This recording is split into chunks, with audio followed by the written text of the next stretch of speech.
leaked Black Ops 2 Zombies documents regarding Origins reveal the map's true story.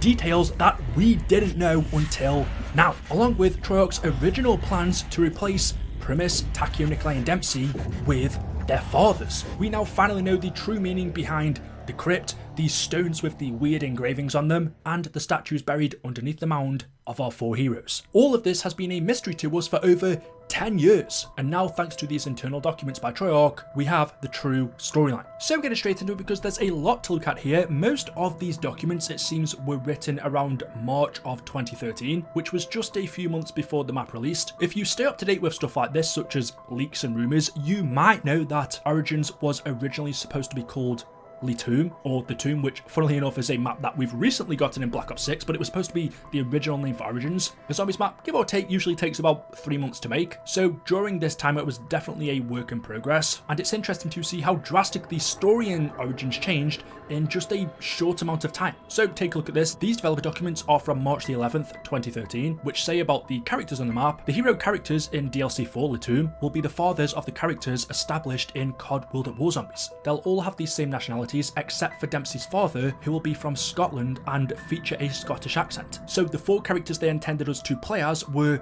Vladimir Belensky, an agent of Okrana; Saburo Masaki, who was a captain in Emperor Tashio's personal guard; Angus Dempsey, an agent of MI5; and Heinrich Richthofen, who was a German scientist.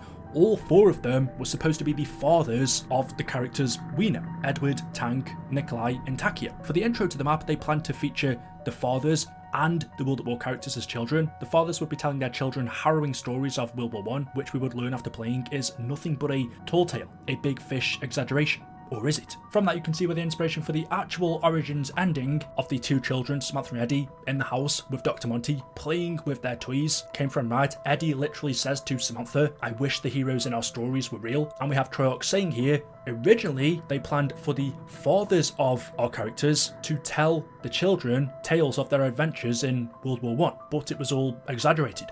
Or was it? Just like how when we all first saw the Origins ending cutscene, we thought to ourselves, hang on, so this just means the zombie storyline is a game made up by these 2 children we are just playing in their heads, their imagination? But that wasn't the case. For the original backstory of the map and lore, at the height of World War I, the intelligence agencies of 3 countries, England, Japan and Russia, intercept communications between 2 high-level German scientists, Heinrich Richthofen and Wilhelm Maxis, who are hard at work advancing the German war machine. The message describes the discovery of a material referenced as Element 115 that may prove to be an infinite energy source or possible superweapon. The message also describes its location in a village just outside of the town of Verdun, France. Wanting to acquire the Element 115 for their own, each nation sends out an agent to find and secure the site before the German scientists can capture the material and use it to win the war. We then had a letter from Wilhelm Maxis, who was supposed to be the father of Ludwig Maxis. This was to Richthofen's father, Heinrich, and it said, "I hope you are well and that little Edward is behaving himself. I am wiring to let you know that I will be returning prematurely because our search, I believe, is now over. I have come across the most extraordinary account in the most improbable of places, at a secluded Tibetan monastery in the Himalayan mountains. The pages you are now holding were translated from a 10th century journal written by a Spanish pilgrim named Pablo Marinus, who was a part of the First Crusades to Jerusalem. I have translated what I could, but unfortunately, much of the book is badly damaged. However, as you will see, what we seek has been in our own backyard this entire time. Oh Heinrich, the future is glorious. Behold." And then we have an insert of Pablo's journal. "Master, I am worn out. My entire body aches from my many years of serving you faithfully with unquestioning loyalty, supporting you on my back through many battles. Please have mercy and take me from my misery. Do it. Out on the grassy field over there. We are home. Or at least, close enough." Looking down at his head slowly bobbing, swinging back and forth, I imagine that is what he was saying. My horse, my old friend Esteban. As we march through the beautiful rolling countryside of France, with the group of pilgrims returning from our holy mission in Jerusalem, we were all righteous volunteers, taking up Pope Urban's call to reclaim the Holy Land, pushing out the infidels for God and Jesus our Saviour. "Not yet, my friend." I patted and scratched his mane. "How long have we been away? 5 years. I think. How many battles? Too many to remember, just a blur of bloody wounds and scattered limbs, but now we were coming home to our families." I looked at the hilt of my sword poking up through my tunic, the sun glinting off its now worn metal surface. As much as I tried to clean it, The dried blood wouldn't go away. I could still see it there in its artful engravings. My initials PM were filled with the dark, dry crimson. At long last it was spring, and the northern French countryside was lush with green grass and full trees. The air was warm but not unbreathable, a pleasant contrast to the heat of Jerusalem and the many years we spent in dry climate. We travelled in a long column on the dirt road, 75 of God's souls. We were mixed company. Noble knights and peasants, all from different countries, all with red crosses emblazoned on our chests, a symbol that we had completed the holy pilgrimage, the Holy Crusader. The next 3 paragraphs were unintelligible, but it continues with, "and I will always love her." The next day we saw the dark, swirling clouds hovering low on the horizon. We were all transfixed by them, and the fact that they were above only a single location many miles ahead. Far to the right and the left of the dark monsters was nothing but blue skies. My friend Dominique, looking for an explanation to the cloud mass in the distance, turned to me with a wide-eyed questioning gaze and silently said, "Pablo, what does this mean? I am from this land and I have never seen anything like it. Are we in danger? Is it the work of the devil?" I noticed that many of the other pilgrims were looking at me as well. I turned towards the strange cloud again to see if I had an answer. It was perceived among the group that I was the knower of such strange natural events. Even though I was not a nobleman, I was more educated than most of my fellow pilgrims. My father, being a custodian of the church, allowed me access to all manner of illuminated texts and books growing up, many of which told stories of travellers in far-off lands, providing details on the landscapes and natural oddities they encountered. I became the seer of the group a few years before when we were in the southern deserts and I saw the warning signs of a haboob incoming, a giant sandstorm common in that part of the world. I quickly told everyone to find shelter. Our group of pilgrims survived unscathed, while other groups were never seen again.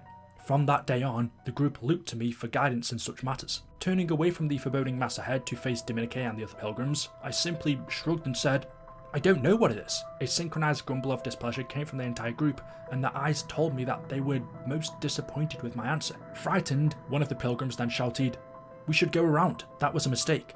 Since our de facto leader, a German captain named Richter, had a warrior's single-mindedness that wasn't easily swayed, especially by an onlooking storm cloud. He addressed the pilgrims with a few strong statements, which aside from his fellow countrymen, only a few understood. It was customary for us to translate his orders to the others in the group. He let us know there would be no going around, for we are God's soldiers, and we have nothing to fear. Reluctantly, we drew our horses into a tight formation, and continued to head down the road towards the dark monster floating ahead of us. We had learned early on to always do what the Germans said. After a few miles, we heard a shout coming from the woods. It was the unintelligible screams of a man. All the pilgrims stopped.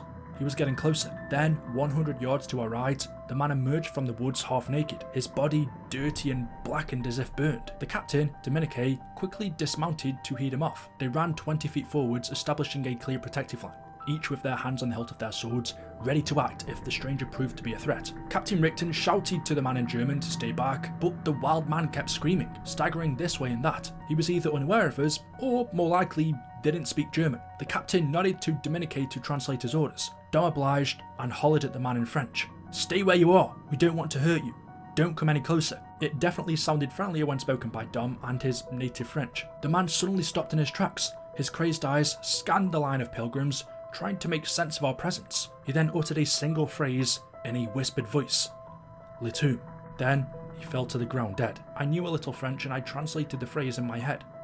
The tomb. We all gathered around the dead man. I dismounted Esteban and walked over to the group. As I approached, I could see that, from the looks of their faces, people were even more frightened, worried that this was an omen or the devil's work. This event and the dark cloud confirmed his presence here to many of the pilgrims. In their eyes, there was no such thing as coincidences. From Dom's rigid demeanour, I could tell he was particularly concerned about all of this. I asked Dom if he could make out anything the man was saying as he was exiting the woods. Without taking his eyes off the dead man, Dom somberly spoke. He said something about the dead becoming dead-eaters, and then something about sky people and the conversion. I could tell he was holding something back.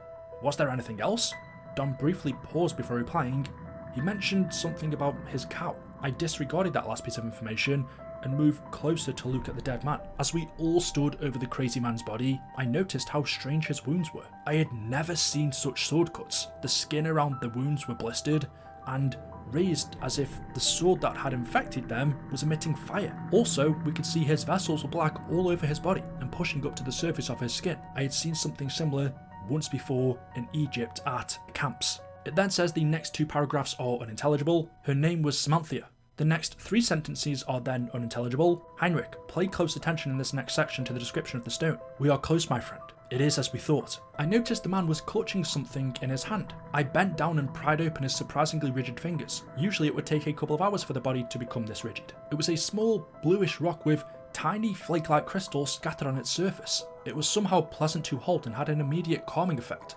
Vitality surged through my entire body. I extended my hand holding the stone to Dom. You are from this region. Have you ever seen a stone-like? Before I could finish, Dom swatted my hand with the stone. The stone landed a few feet away in the mud. Dom's eyes were intense, filled with urgency, and his tone the same.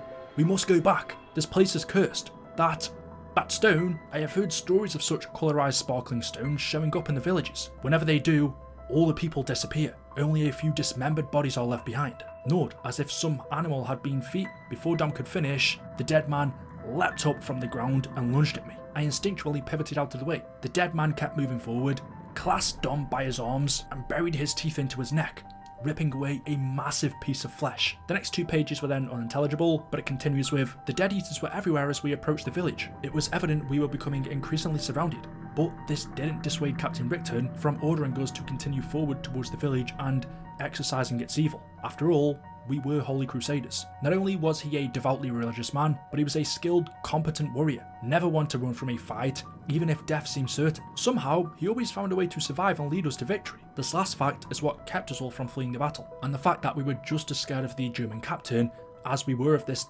devilish enemy. He had a temper and no mercy when it came to deserters. Captain Rickton was particularly filled with bloodlust that day, since he had lost his son and 3 of his best lieutenants when we encountered the crazy man from the woods who turned into one of the Dead Eaters. I lost my friend Dominique. Sorry to interrupt, but I was just wondering, my dear friend, if you were not somehow related to this Rickton fellow, as he seems to share your temper.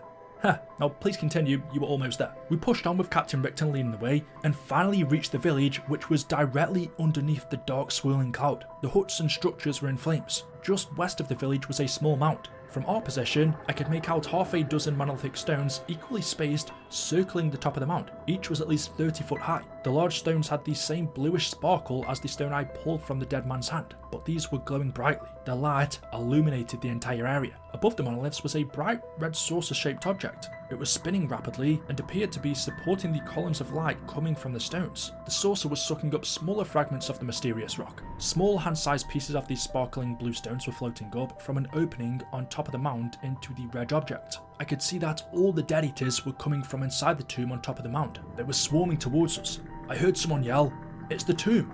They are coming from the tomb." The captain directed our battle lines towards the tomb, but there were only 15 of us left. There you have it, Heinrich. The element 115 that we have toiled so long to find more of is in abundance in some ancient ruin in northern France. Our experiments can now grow exponentially. The scientific breakthroughs we are going to achieve together with Germany for the world will go unparalleled for the next 1,000 years. I have notified the Kaiser and the generals recommending that we divert forces and capture all villages south of Verdun. Once we are able to harness the full power of 115, victory will be ensured for Germany. We will be heroes of the fatherland, my friend. Heinrich, you are probably asking yourself, what happened to this poor fellow, Pablo and the Pilgrims? And do you think there is any truth to his descriptions? Well, unfortunately, my dear friend, the rest of the journal is too badly damaged. I could only make out a few additional passages. And as for the honesty of the narrator, I can only confirm the description of these sparkling blue stones, the 115, as we have the same pebble-sized stones in our laps. The tale itself, I attribute to religious hyperbole. See you soon, Wilhelm. P.S. Here are the remaining lines from the journal. At the centre of the stones was a circular opening in the ground with stairs leading down. Captain Rickton dismounted and peered into the hole in its darkness. He then raised his sword and shouted orders to enter the tomb. We descended the stairs to cleanse the tomb of its evil. The main chamber of the tomb was an enormous arcing dome-like structure built from massive stones. The bluish sparkling stone was everywhere, crawling along the natural sections of the cavern walls like veins. The place reminded me of mine ... human-like, but their skin was solid black in colour, and their eyes a fiery red. They possessed staffs that ... The 4 sky people found us ... Captain Rickton and I were the only ones left. Captain Rickton was badly wounded and had managed to get a staff after killing one of the sky people, a heroic act that had ultimately led to him losing his life. But not on that day. Captain Rickton, badly burned, handed me the staff and said, "Send them to hell." I took the staff ... an oath to forever protect the tomb from the world. So that was Pablo's journal that was given to Heinrich Richthofen by Wilhelm Maxis. There's a lot going on within that tells the background, the origins of The Tomb. In Treyarch's summary, where they give the implied fiction of Pablo's journal, they tell us aliens use element 115 to power their devices, such as their ships and weapons. The Earth has natural occurring deposits of 115. The aliens have set up mines, gas stations, all over the galaxy on planets with 115. The aliens use 115 to convert humans into zombies, making mindless slaves that mine the 115. The Crusaders stumbled upon the aliens refueling their ships. Captain Rickton and Pablo Marinus defeated the aliens and were the only survivors, but the two didn't understand what the aliens were actually doing, and perceived them as devils from hell. They sealed off the mine and entombed these staff weapons inside. They formed a secret society similar to the Knights Templar to guard and protect the power of the staffs in 115 from the world and the demons, if they should return. They rebuilt the village and lived out the rest of their days there. Generation after generation of men and women were indoctrinated into the society, taking a blood oath for their lifetime of service to protect the two. Heinrich Richthofen and son Edward are direct descendants of Captain Rickton. Wilhelm Maxis and his son Ludwig are direct descendants of Pablo Marinus. Heinrich and Wilhelm started the research of 115 in 1912, and their sons continued the research during World War II. Wow, how insane is that? How different is that story to the one Treyarch actually ended up going with in Origins? It's drastically different, right? But you can also see these similarities. You can also see what parts Treyarch decided to keep and change slightly for the story we got. For example, the aliens they talk about would of course be the Keepers and the Apothicans. Them having alien ships and having refueling stations all over Earth is drastically different, but this is amazing and gives us way more background to the mound in Origins than what we actually got, because in game we don't really learn anything about it at all. And even though Treyarch clearly changed the story, stuff such as the mound and the 115 inside of it and the statues of the 4 characters with the staffs is all still there. So there's the chance parts of this story Treyarch came up with is still relevant. Treyarch just decided not to tell it in game. Obviously there's a lot of character change because Heinrich and Wilhelm aren't the characters. We have again Edward Richthofen and Ludwig Maxis, just younger versions of themselves. But yeah, this is crazy. So